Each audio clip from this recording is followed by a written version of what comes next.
Breaking లో చూస్తున్నాం. దేశంలోని ప్రధాన నగరాల్లో హై అలర్ట్ ప్రకటించారు. బాబ్రీ కూల్చేసిన రోజు కావడంతో భద్రతను కట్టుదిట్టం చేశారు. హైదరాబాద్లో అర్ధరాత్రి పోలీసులు ఆకస్మిక తనిఖీలు చేశారు. 5,000 మంది పోలీసులతో 150 చోట్ల నాకాబందీ నిర్వహించారు. ఈ తనిఖీల్లో traffic, law and order, task force, AR police బృందాలు పాల్గొన్నాయి. ఆపరేషన్ కవచ్ పేరుతో నగర వ్యాప్తంగా తనిఖీలు చేశారు. చార్మినార్ దగ్గర పరిస్థితిని సిపి సజ్జనార్ స్వయంగా పర్యవేక్షించారు.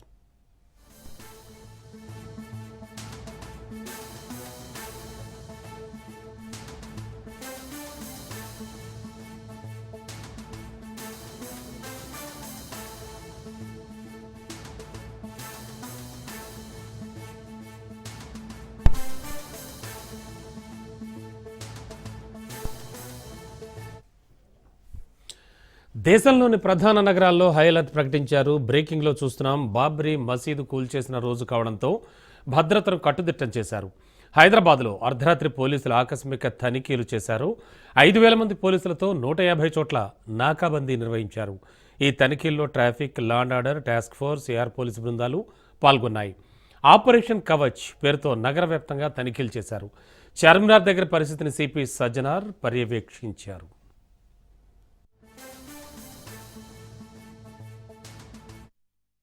सिटी में ऑपरेशन कवच की नाम से हम लोग नाकाबंदी कर रहे। ऑलमोस्ट 150 प्लेसेस में ये नाकाबंदी प्रोग्राम ऑपरेशन कवच चल रहे और 5,000 हमारा स्टाफ के साथ ये चेकिंग हो रहे। हमारा डीसीपी, हमारा सीनियर ऑफिसर सब लोग ग्राउंड पे होके सब कैसे चल रहे, क्या हो रहे करके और व्हीकल का चेकिंग कैसे हो कर रहे हम लोग देख रहे। और अभी भी यहाँ पे मैं गुलजार हाउस के पास हूँ। हमारा डीसीपी साहब किरण की लीडरशिप में यहाँ पे व्हीकल चेकिंग हो रहे। ऑलमोस्ट अभी तक 25 व्हीकल सीज किया गया है और ये चेकिंग 10:30 बजे से सुबह ऑलमोस्ट 12:30 तक चलेंगे। ऑलमोस्ट बोले तो 2 आवर्स तक चलेंगे। बाद में हम लोग एरिया में फुट पेट्रोलिंग करके डोमिनेट करेंगे। इस कार्रवाई में सब सिटीजन्स को मैं रिक्वेस्ट कर रहा हूँ कि आप लोग हमारा स्टाफ से कोऑपरेट करने के लिए और आपका సేఫ్టీ हमारा रिस्पांसिबिलिटी है। నాకాబందీ ప్రోగ్రామ్ మా Asif Nagar police station limits లోపల మేరాజ్ ఎక్స్పోర్ట్ దగ్గర చేయడం జరిగింది. దీని లోపల మేము 257 2 వీలర్స్, 4 వీలర్స్, 3 వీలర్స్ అన్ని కలిపి వెహికల్ చెకింగ్ చేసినాము. వెహికల్ చెకింగ్ చేసి దీని లోపల without number plate, improper number plate, తర్వాత ఆర్సీ లైన్ వెహికల్ను సీజ్ చేసి వాటిని పోలీస్ స్టేషన్లో పెట్టి వెరిఫై చేస్తున్నాము. వాటిని వెరిఫై చేసిన తర్వాత డాక్యుమెంట్స్ని బట్టి ఒకవేళ ఏమన్నా వెహికల్ ఉన్నాయనుకో ఫర్దర్ యాక్షన్ తీసుకోవడం జరుగుతుంది. దీంట్లో భాగంగా మేము వెహికల్ చెకింగ్ చేసేటప్పుడు ఒక సస్పెక్ట్ కూడా దొరికింది. అతనికి వెరిఫై చేసి ఒక పెట్టి కేసు వేయడం జరిగింది. తర్వాత ఏరియా లోపల ఎలాంటి ఇన్సిడెంట్ జరగకుండా మురాద్ నగర్ ఏరియా, సయ్యద్ అలీగూడ, తర్వాత ఆల్ కరీం హోటల్, తర్వాత మేరాజ్ ఎక్స్పోర్ట్ నుంచి మేము ఏరియా డామినేషన్ ఫుట్ పెట్రోలింగ్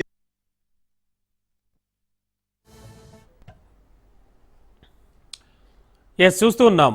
దేశంలోని ప్రధాన నగరాల్లో హై అలర్ట్ ప్రకటించారు. బాబ్రీ కూల్చేసిన రోజు కావడంతో భద్రతను మరింత కట్టుదిట్టం చేశారు. హైదరాబాద్లో నాకాబందీ నిర్వహించారు. లేటెస్ట్ ఇన్ఫో ఇదే అంశానికి సంబంధించి మా కరెస్పాండెంట్ మధుని అడిగి తెలుసుకుందాం. మధు, ఓవరాల్గా December 6 ఇవాళ చాలా అంటే ముందస్తు జాగ్రత్తలు తీసుకుంటున్నారు పోలీస్ శాఖ నుంచి అంతా కూడా. అండ్ హైదరాబాద్లో నాకాబందీ నిర్వహించారంటున్నారు.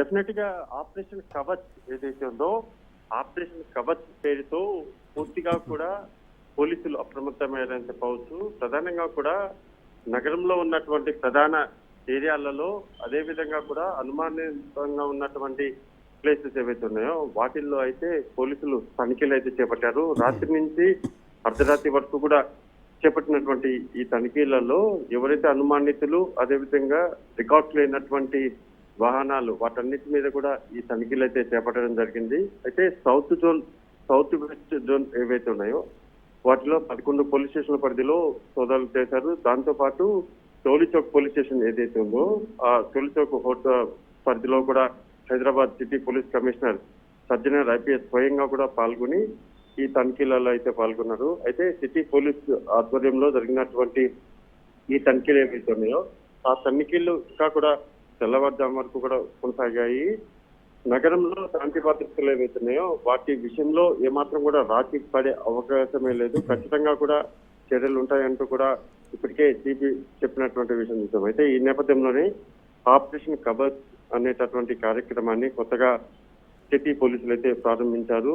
ఈ నేపథ్యంలోనే నిన్న రాత్రి మొదలైనటువంటి తనిఖీలు ఏవైతున్నాయో ఆపరేషన్ కవచ్ పేరుతో ఈ మొత్తం కార్యక్రమం అంతటిని కూడా స్టార్ట్ చేయడం జరిగింది. రాత్రి 10 గంటల నుంచి టోటల్ సిటీ వ్యాప్తంగా కూడా నాకాబందీ చేశారు, వాహనాలు తనిఖీ చేశారు. అదేవిధంగా అనుమానితులు ఎవరైతే ఉన్నారో అనుమానితులు కూడా అదుపులో తీసుకుని విచారించడం అయితే జరిగింది. ప్రధానంగా కూడా డ్రంక్ అండ్ డ్రైవ్, అదేవిధంగా చట్టవిరుద్ధం కార్యకలాపాలు కావచ్చు, అనుమానాస్పద వెహికల్స్ ఏవైతే ఉన్నాయో వాటి విషయంలో నెంబర్ ప్లేట్లు లేకుండా తప్పుడు నెంబర్ ప్లేట్లు పెట్టుకొని తిరిగేటటువంటి వెహికల్స్ కావచ్చు, వాటన్నిటిని కూడా ఐడెంటిఫై చేయడమే ప్రధాన లక్ష్యంగా కూడా ఈ ఆపరేషన్ మొదలు పెట్టడం జరిగింది. అయితే తనిఖీల్లో హైదరాబాద్, సైబరాబాద్, అదేవిధంగా చాదర్ఘట్, మలక్పేట, యాకత్పుర, మాదనపేట సహా ప్రధాన నగరాలు ఏవైతే ఉన్నాయో ఈ జంక్షన్స్ లో ఈ బారికేడ్లు ఏర్పాటు చేసి పోలీసులు అయితే తనిఖీ చేయడం జరిగింది. అయితే ప్రధానంగా పోలీసులు అధికారులు ఒకటే వాళ్ళు చేస్తున్నటువంటి విజ్ఞప్తి ఒకటే, వాహనాలు ఏవైతే మీరు నడుస్తున్నారో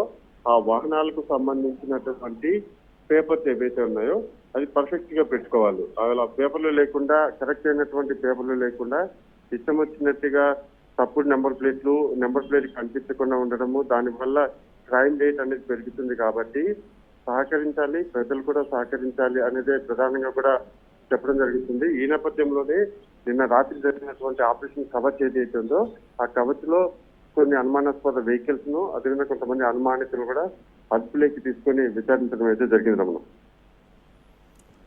ఓకే, థ్యాంక్ యూ మధు.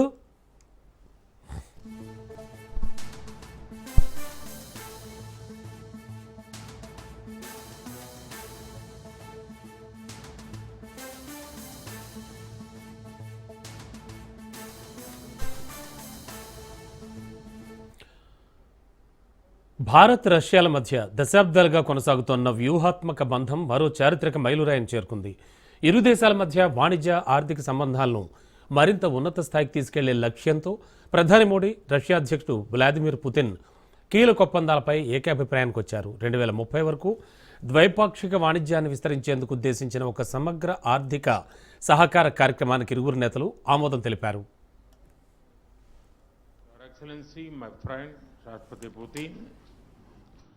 दोनों देशों के डेलीगेट्स, मीडिया के साथियों, नमस्कार. ఆహార భద్రత, నౌకాయాన శిక్షణ, వైద్య శాస్త్రాలు, వినియోగదారుల రక్షణ, పోర్ట్లు, షిప్పింగ్ రంగాల్లో సహకారాన్ని పెంపొందించుకునేందుకు కూడా ఈ ఒప్పందాలు జరిగాయి. Food safety and standards authority of India, రష్యాకు చెందిన వినియోగదారుల రక్షణ సంస్థ మధ్య కుదిరిన ఒప్పందం ఇరు దేశాల మధ్య ఆహార ఉత్పత్తుల వాణిజ్యానికి మరింత ఊతమిస్తుంది.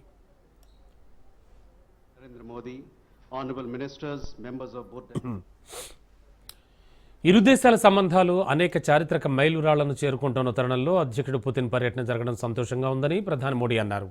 గత 10 ఏళ్లలో ప్రపంచం ఎన్నో ఒడిదుడుకులను చూసిందన్నారు.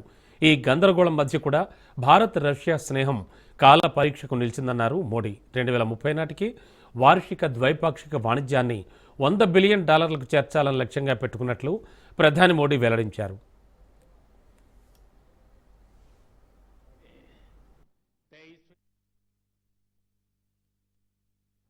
फ्रेंड्स, दोनों देशों के बीच कनेक्टिविटी बढ़ाना हमारी मुख्य प्राथमिकता है. हम INSTC, नॉर्दर्न सी रूट, चेन्नई व्लादिवोस्टोक कॉरिडोर पर नई ऊर्जा के साथ आगे बढ़ेंगे. मुझे खुशी है कि अब हम भारत के सी फेरर्स की पोलर वाटर्स में ट्रेनिंग के लिए सहयोग करेंगे. यह आर्कटिक में हमारे सहयोग को नई ताकत तो देगा ही, साथ ही इससे भारत के युवाओं के लिए रोजगार के नए अवसर बनेंगे. उसी प्रकार से शिप बिल्डिंग में हमारा गहरा सहयोग मेक इन इंडिया को सशक्त बनाने का सामर्थ्य रखता है. यह हमारे विन विन सहयोग का एक और उत्तम उदाहरण है, जिससे जॉब, स्किल्स और रीजनल कनेक्टिविटी सभी को बल मिलेगा. ऊर्जा सुरक्षा भारत रूस साझेदारी का मजबूत और महत्वपूर्ण स्तंभ रहा है. सिविल न्यूक्लियर एनर्जी के क्षेत्र में हमारा दशकों पुराना सहयोग क्लीन एनर्जी की हमारी साझा प्राथमिकताओं को सार्थक बनाने में महत्वपूर्ण रहा है.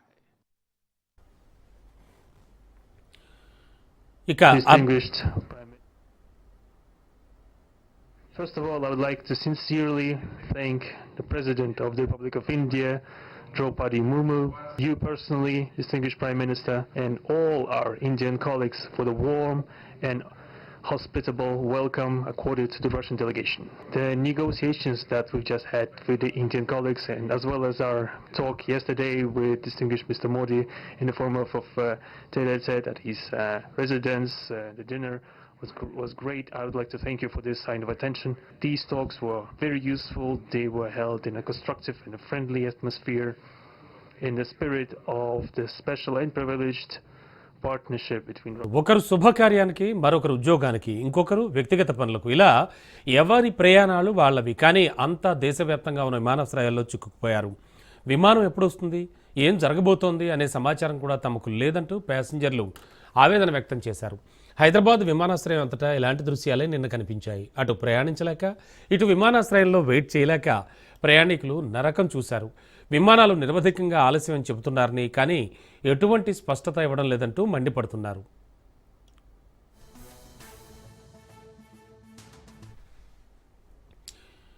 ఇండిగో ఇబ్బందులు అన్నీ ఇన్ని కావు. ఫ్లైట్ టికెట్ల ధరలు ఒక్కసారిగా ఆకాశాన్ని అంటుతున్నాయి. ఢిల్లీ ముంబై విమాన టికెట్ ధర 40,000కు పెరిగింది. హైదరాబాద్ ఢిల్లీ విమాన టికెట్ ధర 89,000 అయింది. ఇండిగో సర్వీసులు రద్దు కావడంతో విమాన ఛార్జీలు అమాంతం పెరిగిపోయాయి. దేశీయ విమాన టికెట్ల ధరలు భారీగా పెంచేశారు. రోజు 4 లక్షల మంది ప్రయాణికులు ఇండిగో విమానాల్లో ప్రయాణం చేస్తూ ఉంటారు. తాజా పరిణామాలతో శంషాబాద్ నుంచి బయలుదేరాల్సిన 84 ఇండిగో విమానాలు, శంషాబాద్ చేరుకోవాల్సిన 71 ఇండిగో విమానాలు రద్దయ్యాయి. 550కి పైగా దేశీయ, అంతర్జాతీయ విమాన సర్వీసులు రద్దయ్యాయి.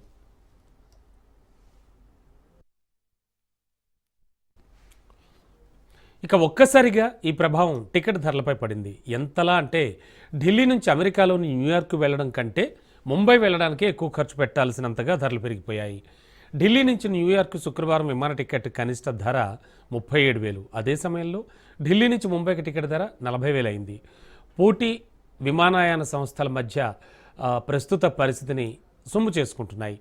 ఇక టికెట్ల ధరల మంతం పెరగడంతో ప్రయాణికులు బెంబేలెత్తిపోతున్నారు. అత్యవసర ప్రయాణాలు చేయాల్సిన వాళ్ళ పరిస్థితి అయితే అగమ్య గోచరంగా మారింది.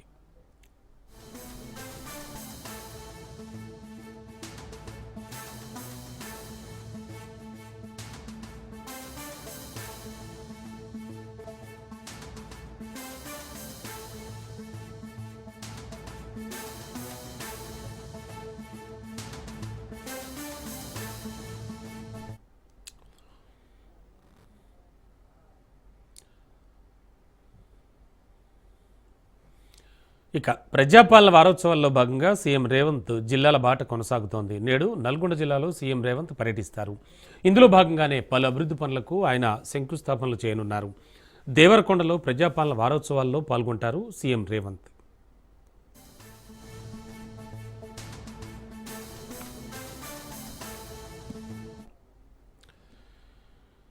ఇక సీఎం రేవంత్ రెడ్డి వరంగల్ జిల్లా నర్సంపేట నియోజకవర్గంలో పర్యటించి అభివృద్ధి పనులపై వరాల జల్లు కురిపించారు. 532.24 కోట్ల విలువైన పలు అభివృద్ధి పనులకు ఆయన శంకుస్థాపనలు చేశారు. గత 10 ఏళ్ల పాలనలో ఫామ్ హౌస్లు కట్టుకున్నారు, విమానాలు కొన్నారు, కానీ ఉద్యమగడ్డ వరంగల్కి ఏమీ చేయలేదన్నారు.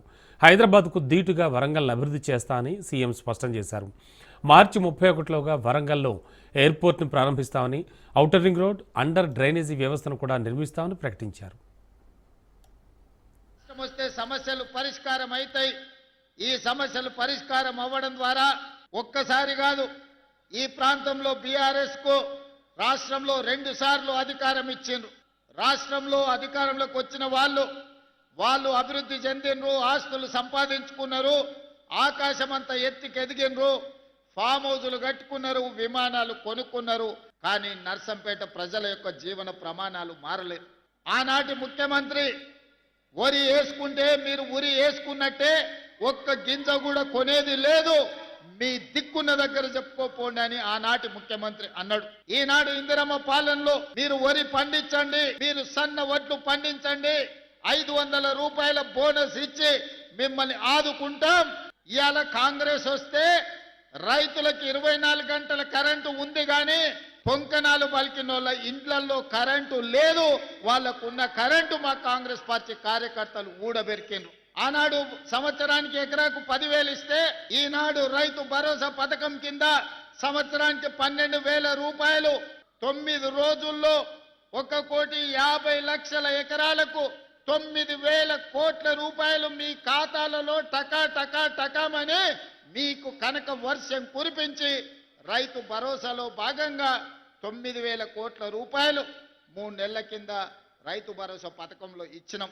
4 విడతలని మిత్తి మేమే కడతామని అసలు మిత్తి తడిసి మోపెడై నెత్తి మీద అప్పై రైతు చేతిలోకి చిప్పొచ్చింది తప్ప రైతు రుణమాఫీ జరగలేదు. 25,35,000 మంది రైతులకు 20,614 కోట్ల రూపాయలు రైతు రుణమాఫీ 2 లక్షల రూపాయల వరకు చేసి ఇచ్చిన మాట నిలబెట్టుకున్న ప్రభుత్వం ఇందిరమ్మ రాజ్యం అని చెప్పి నేను ఈరోజు చెప్తున్నా. ఏ ఊర్లో డబుల్ బెడ్రూమ్ ఇల్లు ఇచ్చినావో నువ్వు గా ఊర్లో ఓట్లు అడగాలి. ఏ ఊర్లో మేము ఇందిరమ్మ ఇల్లు ఇచ్చినామో మేము గా ఊర్లో ఓట్లు అడుగుతాం. ప్రతి ఊరికి రోడ్డు ఇవ్వాలి అనే ప్రణాళిక తీసుకొని ఇవన్నీ అమలు జరగాలంటే గ్రామాలలో సర్పంచులు మంచోళ్ళు ఉండాలి. ఇల్లు తిరిగిండు, అందరు కడుపులో తలకాయ పెట్టిన కాళ్ళకు దండం పెట్టి ఈయన తీట అనగాలంటే ఈయన బండకేసి కొట్టాలని 25,000 మెజారిటీ ఇచ్చి బండకేసి కొట్టి బొంద పెట్టారు జూబ్లీ హిల్స్ లా. మళ్ళీ ఈసారి సర్పంచ్ ఎన్నికలలో ఎట్లా కొడతారో అయ్యా మీ ఇష్టమే. మా అక్కలు సలాకి కాల్చి వాత పెడతారో లేకపోతే మా పిల్లలు కోదండం వేసి కొడతారో నాకు తెలియదు. కానీ వాళ్ళ బుద్ధి మారినా మారకపోయినా మన అందరం కలిసికట్టుగా ఉండి గ్రామాలను అభివృద్ధి చేసుకుందాం. మీరు అండగా నిలబడితే ఢిల్లీనైనా ఢీ కొడతా, ఢిల్లీ నుంచి అయినా నిధులు తీసుకొస్తా. అడగడానికి వెనకాడను, రాకపోతే కొట్లాడడానికి అసలే భయపడను. నా బాధ్యత ముఖ్యమంత్రిగా ప్రధానమంత్రి కేంద్ర మంత్రుల దగ్గరికి వెళ్ళి మనకు కావాల్సిన నిధుల కోసం కావాల్సిన అనుమతుల కోసం ఒక్కడికి 100 సార్లు తిరుగుతా. నాకు ఓపిక ఉంది, వయసు ఉంది, విషయాన్ని వివరించే కనీస పరిజ్ఞానం నాకు ఉన్నది. మాజీ సీఎం కేసీఆర్ ఆసక్తికర వ్యాఖ్యలు చేశారు. అన్ని కాలాలు మనకు అనుకూలంగా ఉండవన్నారు. కొన్ని సమయాల్లో కష్టాలు వస్తాయి, కష్టాలు వచ్చినప్పుడు వెరవకూడదన్నారు. మళ్ళీ మన ప్రభుత్వం వస్తుందన్నారు మాజీ సీఎం కేసీఆర్. తిరిగి పల్లెలకు మంచి రోజులు వస్తాయని, అప్పటి వరకు ప్రజలంతా అధైర్యపడొద్దన్నారు. కొత్త సర్పంచులు గొప్ప ఆలోచనలతో గ్రామాల అభివృద్ధికి ప్రణాళికలు రచించుకోవాలని ఆయన సూచించారు. ఎవరో ఏదో చేస్తారని ఏదో ఇస్తారని ఆశలు పెట్టుకుని ఆగమాగం కావద్దన్నారు. బీఆర్ఎస్ పాలనలో ఇచ్చిన స్ఫూర్తి ద్వారా స్వయం శక్తితో పల్లెలను అభివృద్ధి చేసుకుంటూ ముందుకు నడవాలన్నారు. ప్రజల భాగస్వామ్యంతో కమిటీలు వేసుకోవాలన్నారు కేసీఆర్. ఇక దత్తత గ్రామాలు ఎర్రవెల్లి, నరసన్నపేటల్లో బీఆర్ఎస్ సర్పంచ్ అభ్యర్థులను ఏకగ్రీవంగా ఎన్నుకున్నారు. ఇక ఇలా ఎన్నికైన సర్పంచులు, వార్డు సభ్యులను కేసీఆర్ సత్కరించారు.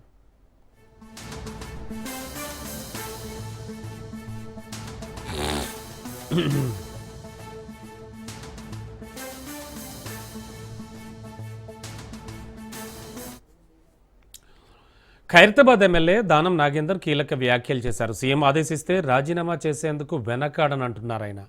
ఎన్నికల్లో పోటీ చేయడం, పోరాడడం తనకేం కొత్త కాదన్నారు. ఇప్పటివరకు 11 సార్లు ఎన్నికల్లో పోటీ చేశానని తెలిపారు. దేనికైనా రెడీ అని దానం నాగేందర్ అంటున్నారు.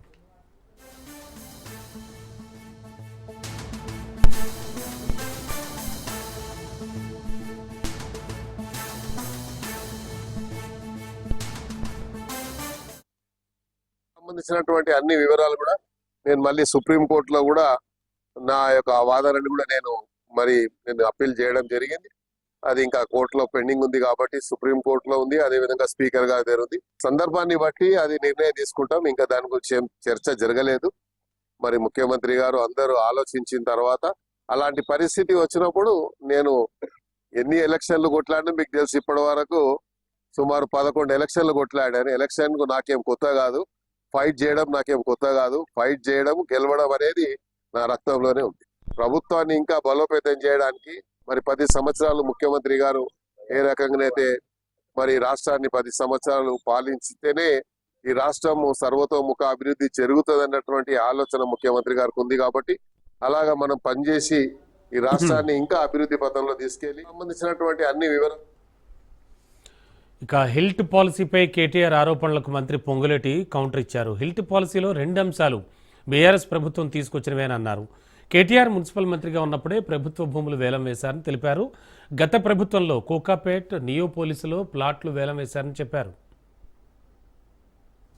గౌరవ మాజీ మంత్రి గారు చెప్పేది 2 పాయింట్లు చెప్తున్నాడని నేను అనుకుంటున్నా. మేబీ రాంగ్ గా రైట్ మీరు చెప్పాలి. ఆక్షన్ లో కొనుక్కునే వాళ్ళకి మళ్ళీ మేము వెనక్కి తీసుకొస్తాం అనేది ఒకటి, ఇండస్ట్రియల్ జోన్ లో ఉన్న వాటిని కన్వర్షన్ చేసే వాటిని వెనక్కి తీసుకొస్తాం అన్నది ఒకటి. ఈ 2 పాలసీలు అడాప్ట్ చేసింది మాకంటే ముందు మీరు 10 సంవత్సరాలు. ఆక్షన్ లో పెట్టి మీరు మంత్రిగా ఉన్నప్పుడే 101 కోటికి మీరు ఒరిజినల్ ఆక్షనా లేకుంటే డోర్ వెనక మీరుండి ఆక్షన్ పెట్టించారో నాకు తెలియదు, కానీ 101 కోటికి మీరు అమ్మారు. మీరు ఓఆర్ఆర్ అమ్మారు, దాన్ని అమ్మారు, కొన్ని వేల ఎకరాలు ప్రత్యక్షంగా అమ్మారు, పరోక్షంగా అమ్మారు. మేము ఏడాది వాటిని వెనక్కి తేలేదే, తెస్తామని చెప్పలేదే. ఇండస్ట్రియల్ జోన్, కెమికల్ ఇండస్ట్రీలు ఉన్న ప్రాంతాన్ని కూడా తమరు ఆధ్వర్యంలో తమరు మంత్రిగా ఉన్నప్పుడు రెసిడెన్షియల్ జోన్ కింద మీరు కన్వర్షన్ చేశారు. ఇలా ఐడిపిఎల్ చాలా ప్రాంతాల్లో మీ శాసనసభ్యులు, మీ మంత్రులుగా ఉన్న కంపెనీలు, బినామీ కంపెనీలకు సంబంధించిన ఆస్తుల్ని మీరు ఇండస్ట్రియల్ జోన్ నుంచి కన్వర్షన్ చేసి చూపించడానికి రికార్డ్ ఎవిడెన్స్ ఉంది. దానికి ప్రత్యక్షంగా మీరే సంతకం పెట్టారు. మరి అయ్యాలు మీకు గుర్తు రాలేదా? వాటిని అన్నింటినీ మేమేం మళ్ళా తిరిగి మేము అది ఇది అని ఏం అనలేదే, భయపెట్టలేదే ప్రజల్ని ఏ రోజు? అంటే ఏంది అసలు మీ బాధ ఏంది? మీ ఆ విషయం కక్కే పద్ధతి ఏందో నాకు అర్థం కావట్లా. మేము ఇంకా చేసిన మాత్రాన్ని ఇంప్లిమెంటేషన్ అయిందే, నువ్వు కన్క్లూజన్కి వచ్చేసి 5,000 వచ్చింది, 10,000 వచ్చింది, 5 లక్షల కోట్లు వచ్చింది అనేది తప్పు. గౌరవ మాజీ మంత్రి గారు చెప్పేది 2 పాయింట్. ఏపీ సీఎం చంద్రబాబును తెలంగాణ మంత్రి కోమటిరెడ్డి వెంకటరెడ్డి కలిశారు. తెలంగాణ రైజింగ్ సమ్మిట్కు రావాలంటూ ఆహ్వానించారు. చంద్రబాబు విజన్ 2020 అభివృద్ధికి ప్రతిరూపం హైదరాబాద్ అని మంత్రి కోమటిరెడ్డి వెంకటరెడ్డి కొనియాడారు. అమరావతి ఫ్యూచరిస్టిక్ క్యాపిటల్గా అభివృద్ధి చెందుతోందని తెలిపారు. రాజకీయ పరంగా విభేదించినప్పటికీ అభివృద్ధి విషయంలో ఫాలో అవుతామన్నారు. పవన్ కళ్యాణ్పై అప్పటి పరిస్థితుల మేరకు వ్యాఖ్యలు చేశానని చెప్పారు. ఐటీ గురించి ఏం చేసింది కేసీఆర్ గారు? నేను ఒకసారి 2014 ఆయన మొదటిసారి ముఖ్యమంత్రి, ఎమ్మెల్యే ఉన్నారు, డిప్యూటీ ఫ్లోర్ లీడర్, అసెంబ్లీలో డిప్యూటీ ఫ్లోర్ లీడర్. సో 6వసారి పార్లమెంట్ సభ్యులుగా 5 సార్లు అపాయింట్మెంట్ అయితే అపాయింట్మెంట్ చేయడం సబ్మిట్కి వస్తాం. అసెంబ్లీకే వస్తలేనంటే సబ్మిట్కి ఎట్లా వస్తాను? సార్ డిప్యూటీ ఫ్లోర్, ఆయన ఫ్లోర్ లీడర్ అనుకున్నాం. డిప్యూటీ ఫ్లోర్ లీడర్ 3 ఉంటారు. హరీష్ రావా, కేటీఆర్, ఇంకా వాళ్ళ పార్టీలు ఎవరు లీడర్లు కార్యవర్గం వేసుకోవచ్చు కదా.